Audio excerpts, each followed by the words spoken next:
தினம் ஒரு தியானம். இதோ நான் புதிய காரியத்தை செய்கிறேன்.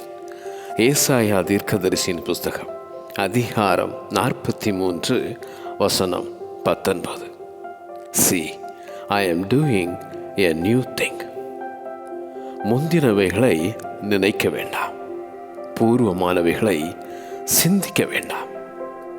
வனாந்திரத்திலே வழியையும் அவாந்தர வழியிலே ஆறுகளையும் உண்டாக்கும் ஆண்டவர்.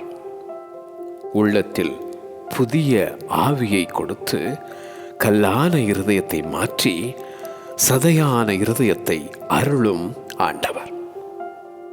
அவருக்கு காத்திருக்கிறவர்களுக்கு புது பலனை பொழியும் அந்த பரம தேவன். ஆண்டவர் உனக்காக திறக்கும் புதிய பாதைகள், புதிய வாசல்கள். பழையவைகள் எல்லாம் ஒழிந்து போயின, எல்லாம் புதிதாயின. சகலத்தையும் புதிதாக்கும் பரிசுத்த ஆவியானவர்.